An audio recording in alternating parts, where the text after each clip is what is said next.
Hey guys, Julie K here, E3 2011. We're here at the Bethesda booth and we're going to talk about Rage.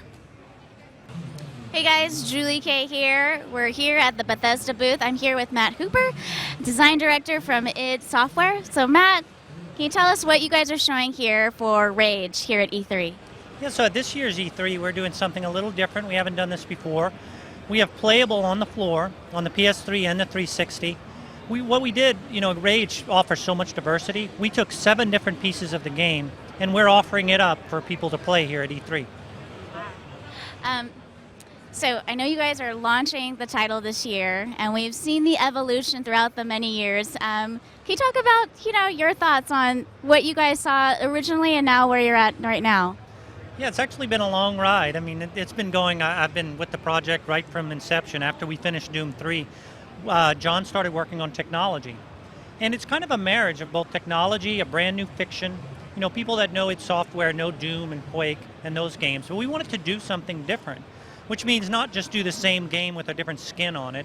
We wanted to do something truly unique and different. And to be honest, at first we didn't really know what that was. We just started experimenting. We're gamers just like you guys are and the people out there. And we started infusing all of these different elements. So we started with, okay, we want a world that's bigger, a little more open, but we don't want to stray too far from our shooter roots. So we kept kind of reeling it in. But we do have this big, believable world, but you're still focused and directed like you would expect from an id shooter. But now you're running across a wasteland in a vehicle with rockets strapped to it. You haven't done that in a game before. You're using different ammo types for the weapons. So you have some things like you're familiar with, a shotgun, but now you have a different ammo type for it. You also have these engineering. You can craft these elements like everything from a sentry bot to a turret to this crazy wing stick that goes out and decapitates mutants and then comes back to you.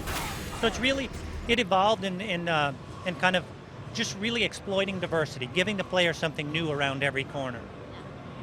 Can you talk a little bit more about the technology that's powering this game? Yeah, and so for me as a designer and a game player, I always kind of explain it this way. The 2 things that matter the most are how good does it look and how fast does it play. It's allowed us to render these truly unique environments. We can uniquely texture all of the static geometry in a scene.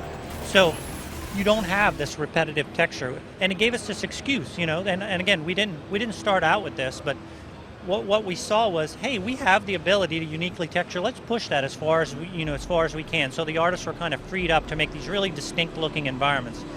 But then all of it, for a shooter, this is important, all of it running at 60 frames a second on the consoles, because that fundamental feedback for a shooter was important to us. It's something we did on the PC for a long time. We wanted to put that on the console. So that's the biggest things about technology is visual diversity. We kind of matched it with gameplay diversity, and all of it running at a really good frame rate on the console. Awesome. And can you give us more detail about single and multiplayer for Rage? Right. So again, when we started out, Rage was going to be this big, massive single-player experience. We started looking about how we play as one person through the game. It made sense to me. I want to play that with my buddy, right? So we came up with these co-op missions. You can play with your buddy on the couch, split screen, or you can play with somebody anywhere in the world. So we have those kind of crafted co-op missions that are parallel with the single-player story. Then we're also, again, we're looking for some additive experience. We didn't want to just have a checkbox of what multiplayer to throw in the box. So what we saw were the vehicles. That gives us a chance to do something different. We tried it. We put vehicles in. We put the networking in. We're weapons, different classes of vehicles, armor types. We really liked it as game players, so now we're giving that to the public. So we really wanted to look at it as what can we add to this big single-player game to make a difference? And we kind of settled on these cool vehicle multiplayer online modes and co-op. That's awesome. And then can you tell us about the launch date and platforms for this game? So we'll be releasing on October 4th on the PS3, the Xbox 360, and the PC. Great. Well, thank you for your time and have a great show. Thank